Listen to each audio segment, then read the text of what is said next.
Welcome to the deep dive.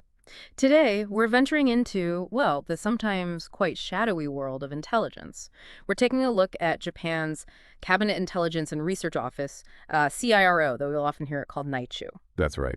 This is the agency working, pretty quietly right at the heart of Japan's national security decisions. Exactly. Think of this as getting under the hood of a really critical component of how Japan sees and reacts to, well, everything happening globally. hmm Our goal here in this deep dive is really to unpack what CIRO does, where it came from, and its significance within Japan's whole intelligence setup. We've got some great source material to walk us through it. And it's quite a story, actually. We'll trace its origins, look at how it works inside, and touch on some of the interesting events and, well, reported activities that have popped up over its history. Definitely. Okay, let's just jump right in the very beginnings. Where did CRO start? Right. So the CIRO we talk about today officially got going in 1986. But its roots go back much further, actually, to 1952. This is during the Allied occupation. Okay. The Prime Minister's Research Office was set up then.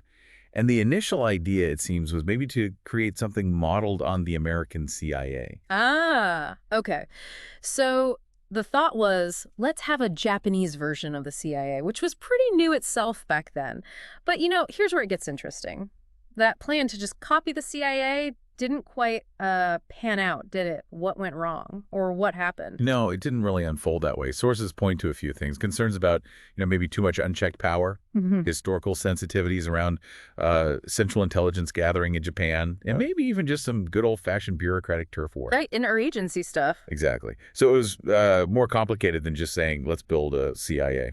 Okay, so that initial grand vision got scaled back, but the need for some kind of central intelligence body was still there. What was the next phase? Well, in 1957, the research office got renamed and brought directly under the Prime Minister's office.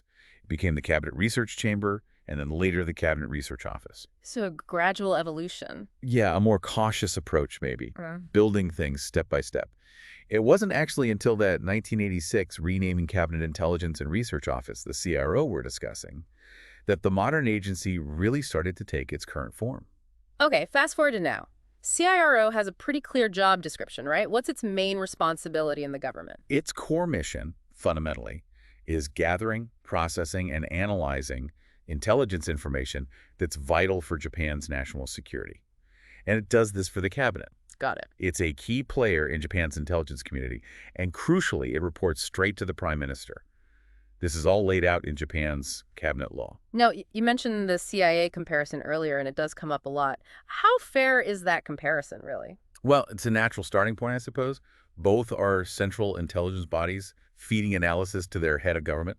But, and this is important, the scale and the scope of the CIA's work, especially things like overt foreign spying and operations, that's much, much bigger than what we publicly know about CIRO. Okay.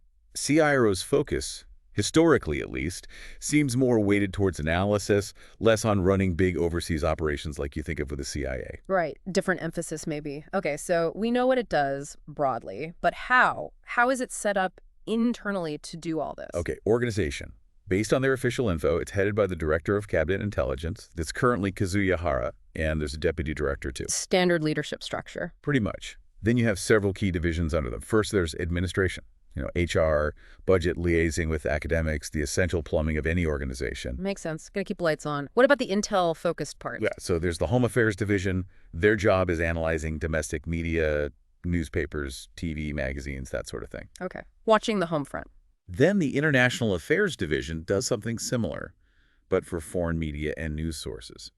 Now, interestingly, this division also includes CIRO agents who are actually stationed overseas. Ah, so there is some overseas presence. It suggests a capability for more direct collection. Yeah, though probably quite discreet.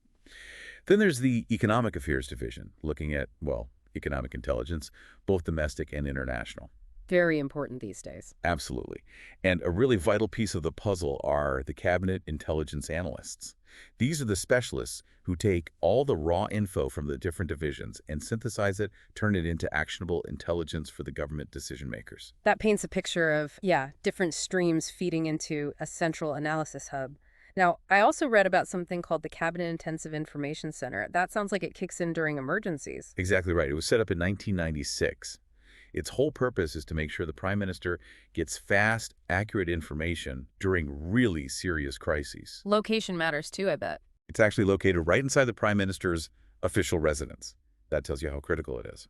And it's staffed by people seconded from all over the government.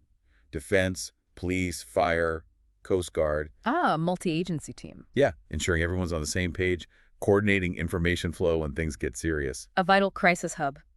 Then there's the tech side, the Cabinet Satellite Intelligence Center. That sounds pretty high-tech. Oh, it is. Established back in 2001, this center runs Japan's own surveillance satellites. Yeah. They've got the IGS optical series, think high-res photos, and the IGS radar series. Radar's useful for seeing through clouds, right? Exactly. Gives them that all-weather capability. As of mid-2018, Japan had 6 of these observation satellites up and running. The center itself has around 320 people, and at least 100 of them are specialized imagery analysts poring over all that satellite data. Wow, that's a significant capability. It really is. And it's also interesting, the deputy director spot at CIRO is typically filled by a senior police official from the National Police Agency. Shows that close link. Ties between police and intelligence. Okay. I also saw mention of a National Counterintelligence Center. What's its focus? So the National Counterintelligence Center, that's about coordinating the government's efforts against spying by others, protecting Japan's secrets, basically, enhancing their counter-spy capabilities. Makes sense. And separately, there's also a Cabinet Counterterrorism Intelligence Coordination Center, so a specific focus on terrorism intelligence too, which is obviously a huge priority globally. So it's a layered structure, gathering intel, analyzing it, getting it to the top, and protecting against threats. Who actually works there? How do they get people?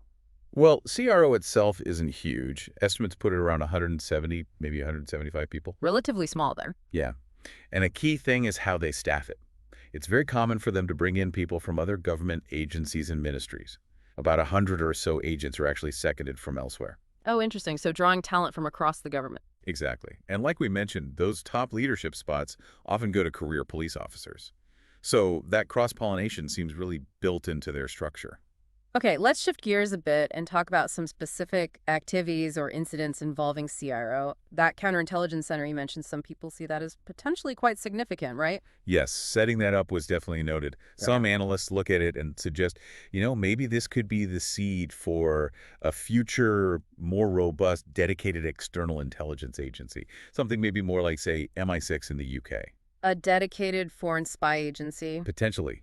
If that happened, it would be a big shift for Japan's foreign policy and its intel relationships. Yeah. Maybe signaling a more proactive stance on looking outwards for threats. That's one to watch. I also saw examples of CRO using its capabilities in very practical ways. Yeah, for instance, back in 2013, after Typhoon Haiyan hit the Philippines so badly, CRO used its satellite analysis capabilities to help NGOs working on the ground in Tacloban. Providing useful intel for disaster relief. Exactly, a humanitarian use of their tech. And also, since 2015, CIRO agents have been regularly sent to the International Counterterrorism Intelligence Collection Unit. Again, showing that focus on global counterterrorism efforts. Now, moving into slightly more controversial territory, there was a report back in 2016 from a magazine called FACTA. It made some pretty serious claims. Ah, yes, the FACTA report. It alleged that the government had told CIRO to potentially spy on a legal counsel that was linked to a UN special rapporteur. A UN expert on freedom of expression. That's the one.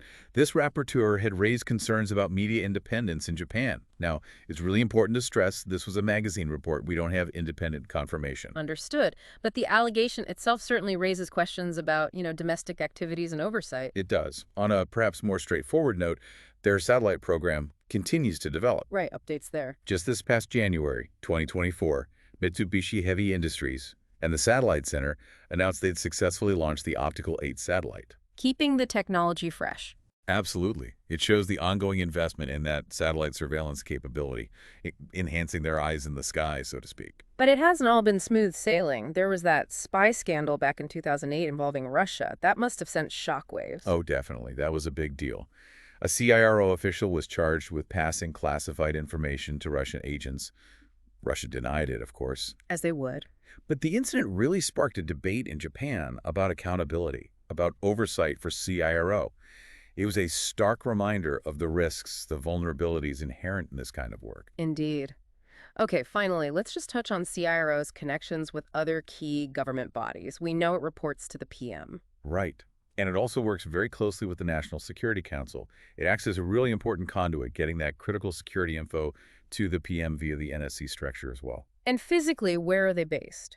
The main operational headquarters is on the 6th floor of the Cabinet Office building in Chiyoda, Tokyo, Hmm. right in the government district. Close to the action. Very much so. That proximity underlines its role. There's also another building mentioned, known as H20, also in Chiyoda, that apparently houses some of its functions, too. Okay. So, wrapping up this deep dive then.